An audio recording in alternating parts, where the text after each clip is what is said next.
What's happening? It's Larry Loudpack bringing you the latest in cannabis news and culture. In here with my man Malik, the manager. Don't check me, check the back of your ear. And this is Fuego News. Let's get it. Over 6,000 plants were seized in the UK after a warehouse got raided by the police. Officers spent many days and resources to take down the operation in the Southampton area, and they even brought in electrical engineers to cut off power to the building days before entering. The investigation had been ongoing for months, and the suspects were most likely aware they were being investigated. They're saying 3 men aged 28, 38, and 42 were taken into custody following the raid. Plants were destroyed, and this is part of like some crime organization over there in the UK. Okay. And this is also what they're saying is linked to another grow operation that they had in the same area, but this was in 2019. Okay. And this operation was inside of a 120-year-old Victorian-style theater in London. Oh, okay. That's fire.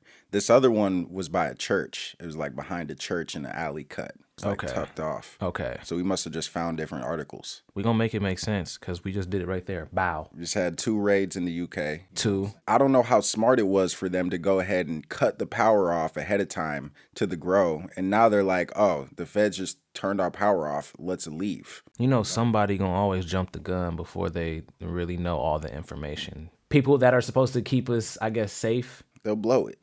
But they, it just seemed like a goofy move. And that's like, feds have a history of doing that. Cutting off your power, cutting off your water, trying to do weird stuff to slow down your operation because they know that, bro, that's when you know that they know that you're getting to it and they can't do much about it because they have to just start shutting off utilities. They're like, yo, this dude's going to get to a bag if we don't cut off this water. They still probably get into a bag. Like, no, yeah, definitely. They cut the power off at the grow spot. We're not going to be there with the lights off. They cut the power off over here. Y'all might not want to come over here. You know what I'm saying? Want to pull up. Is their worker. Their workers showed up to try to take care of the plants. The lights were off. Yeah. They were like, yo, we got no power over here. And now the real boss man ain't going to pull up no more. This 6,000 plant one in this tire factory is being called one of the largest weed busts in the area. Yale School of Medicine announced it will establish a research center to study the acute and chronic effects of cannabis and cannabinoids on neurodevelopment and mental health. The Yale Center for the Sciences of Cannabis and Cannabinoids will be led by many leaders of medicine, including Albert E. Kent, professor of psychiatry and a leading expert on the pharmacology of cannabinoids. The statement says the new center will use a multi-pronged and multidisciplinary approach to study the acute and chronic effects of cannabis and cannabinoids. They also mentioned that retail cannabis sales began in Connecticut in January, and the center will put Yale at the forefront of studies into its effects on human health. So they're trying to position themselves as the place that's going to do the research because they're just going legal, and Yale's in Connecticut. They just went rec? We just covered that. Okay, yeah, you're right, huh? Because they expunged 43,000, huh? That's the ones. I've been telling people, too, if you in the weed game, make sure you try your best to stay in or keep a foot in, because at some point, they're going to start adding this into the college curriculum, and you're going to need some type of, you know what I'm saying, degree or something to even start being a bud tender. They're going to try to start pushing you out, yeah. Yeah, they're going to start kicking the bud tenders out and replacing them with robots and then keeping the people in like the higher ups. This Potentially, is for sure. There's still things that robots can't do. Especially when it comes to this plant. It's going to feel weird if you walk into a dispensary and you don't have any human interaction. You just walk in, it's like a vending machine. You touch something. I feel like they're trying to get us to do that, though. Like, they don't want us to communicate with one another, bro. That the pandemic kind of showed me that. Well, they're already doing that with McDonald's, right? They have a screen where you go in. Most of them, you'll go in and you'll click on a screen. It's like a big touch screen, and you order right there instead of ordering from a person, and then your food is just ready. Because people can't talk to people no more? That's been happening for years at McDonald's already. They're already automating a lot of stuff. They care about customer service, though, because if they didn't, they wouldn't. Well, nah, they care about franchising. Their bread. Yeah. I could see them maybe doing some shit like that, or even trying to make the certification harder for just trying to get into any position in the weed game. Like later, maybe a worker's permit, like a marijuana worker's permit, you're going to need to take a course, like really go to some classes. Yeah, how do you feel about getting a college degree to actually get involved with the weed game? Going to school, if that's really what you want to do, to take classes for weed. I'm glad there are weed schools and weed classes out there for people to learn, but I don't think that should be a requirement. It's definitely fire that Yale is doing a cannabis study center. That is a prestigious school. Yeah. You know what I'm saying? That is held to high respect in just the education community. You know what I'm saying? So I do appreciate one of those schools actually taking the steps. Yeah, you'll put some respect on it. Yeah, exactly. Yeah.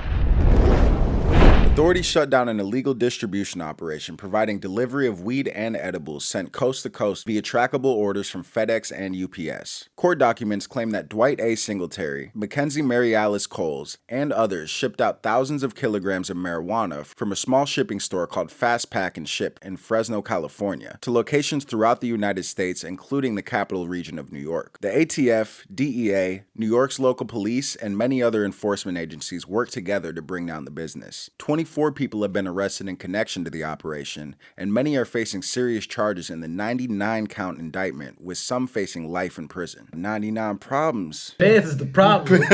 They really hit them across the head, bro. Hey, free the homies, man. They was just trying to get their bread, bro. How all 24 of y'all get All caught? 24. Somebody got to yapping. You know what? They found somebody. It was not, you did not just pull up and nab I don't 24 want to cause people. no beef in the family, though. That's like the whole family right there. Somebody snitched. Allegedly. Ain't no 24 people got caught up? 99 indictments. That's That crazy. sound like somebody told. 24, bro. They probably caught few of them, and then that fourth person told on the other 20. Oh, my God. That fourth person gave it all up. The youngest person was 29. The oldest was 70. They had a 70-year-old in the game? Had the old head. The old head been in the field. Got to. He's got connections. She. Oh, damn. Yeah, don't get... Hey, she's got She connections. got connections. Damn, okay. You gotta respect it. There's a lot of these delivery services and apps and stuff out. Like, we see it on Snapchat. You'll go on Snapchat and you'll see an advertisement. Somebody really hired a whole graphic designer to create an advertisement for a weed delivery service claiming they'll ship to all 50 states. And I see that often. I don't know anybody who's going to order weed off that service. They've been going for 6 years. 6 years been operational, running up a bag. Had enough to get the attention of the feds. All of them. What are the odds of the shipping company snitching? Where did they own that? Somebody found the website, ordered some shit, snitched on them, or even a Fed found the website and was like, oh, I'm going to order something, see if it comes. The tracking numbers, they know about that. Because it's a public business. They can go to their website that everybody else went to order. Okay. And they can get a tracking number themselves. You know what I'm saying? Like, it's not like they're low key. A federal judge removed the ban on gun possession for people who consume marijuana, calling the Department of Justice's justification for the policy concerning and saying their reasoning misses the mark. The U.S. District Court for the Western District of Oklahoma dismissed an indictment against a man who was charged in Oklahoma in 2022 after police discovered marijuana and a handgun in his vehicle during a traffic stop. In doing so, Judge Patrick Wyrick agreed with attorneys that the statute banning unlawful users of cannabis from possessing firearms violates the Second Amendment of the Constitution. The decision comes as the ban continues to be challenged in a separate federal court in a lawsuit that was raised by former Florida Agriculture Commissioner Nikki Fried and several medical cannabis patients. In 2020, ATF issued an advisory specifically targeting Michigan that requires gun sellers to conduct federal background checks on all unlicensed gun buyers because it said the state's cannabis laws had enabled habitual marijuana users and other disqualified individuals to obtain firearms illegally. They really trying to take away your guns if you're smoking a little herb, man. So this has been a federal thing that's been going on. Yeah. I had no clue this has been a federal. Thought it was just You thought it was specific state level? states. No, that's a Fed thing. Oh, wow. It's been something that's been enforced federally, but they've been violating their own federal constitution. It's really them contradicting themselves for the most part. My interpretation of that is you're not saying that to the person that's an alcoholic. That's way more dangerous. Are they saying that to the people that are on these pills? Opioids and all sorts of stuff. Are they saying this? I haven't seen it. Okay. I haven't seen it. This sounds like they really trying to say something else about the people that smoke weed and have a firearm. I don't know what y'all trying to say. I don't here. know what y'all trying to say, but it's not fitting. Nah. Y'all gotta stop contradicting yourselves. Yeah, it's some real fuckery, man. And that's a really valid point that there's a lot of people out here who drink way too much alcohol and are taking mad pills and are sipping lean who are legally allowed to have guns. But you're trying to say people who need medical cannabis to help them with glaucoma. You know, maybe glaucoma is a bad example. Maybe you shouldn't be shooting with glaucoma. I feel like this is really them just pushing another agenda that they consistently always push. They just not making sense, bro. It's not making no sense, especially with the fact that they're just endorsing Percocets and Xanax and Adderall, all sorts of drugs, but just a little weed, and all of a sudden you're a dangerous person. You can't be trusted with a firearm. Under current federal law, people who use cannabis are prohibited from owning or purchasing firearms because they are unlawful user of or addicted to a controlled substance. Landlords who rent to illegal marijuana retailers in New York are now facing legal action from the city after hundreds of smoke shops suspected of selling cannabis without a license were threatened by the Manhattan DA with evictions and potential fines. The DA's efforts are supported by Mayor Eric Adams, and they are seeking to leverage a little-used provision of New York's Real Property Action and Proceedings law to get building landlords to evict store owners who sell marijuana without a license. If the landlords do not take action, the New York City Sheriff's Office will have the authority to take over the eviction proceedings. The city has also filed 4 public nuisance complaints against East Village establishments that it alleges are selling marijuana products without a license, including to minors. Eric Adams' quote is, "We won't stop until every illegal smoke shop is rolled up and smoked out." That's what he said. That's from the man himself. That's from the man himself. That's you know a what quote. though? We can't even be mad at Eric. He's basically telling the people inside of the stores like, hey, y'all might want to get out of there. He's giving them a heads up. Y'all might want to get out of there. Get your bread because y'all came up. Y'all already came and collected a bag Y'all real came quick. and collected the bag. Go ahead and, you know what I'm saying, get up out of there and go back to the vision board. There's 1,205 boroughs, or could exceed 1,200. God damn. That's a lot of dispensaries. But in there's one 7 area. million people in that city. Yeah, but still the geography of the land. No, it's though. still crazy. Like going a few blocks is just way more shit within that few blocks, right? Like for everything. So it's gonna be the same with the weed stuff, where it's just shit is all packed in. Bro, they have runts on the front of that, on the tobacco shop. Yo, you can't make this shit up, bro. They're really doing this. They are really outside. Yo, you can't be slapping it in their face like that. Runts tobacco is what they're calling it. It's not. What do you mean? What's wrong with that? Runts tobacco? Come on now. We know that. Oh my God, bro.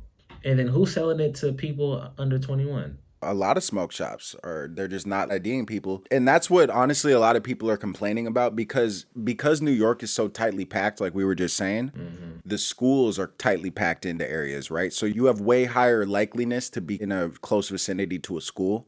So you're close to schools and you're close to families that are living above you in these apartment buildings where they can smell your products, they can smell your weed. They see kids that they know are underage coming in buying stuff. Their kid might have bought something from you. You know, people are mad, bro.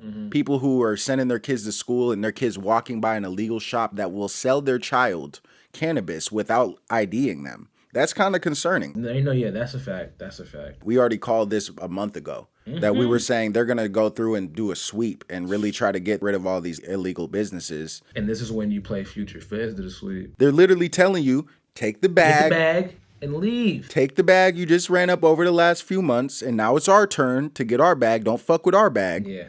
But now it's our turn. You're welcome. Yeah. Go away before we really do something to you. Before start, yeah. Really regulating.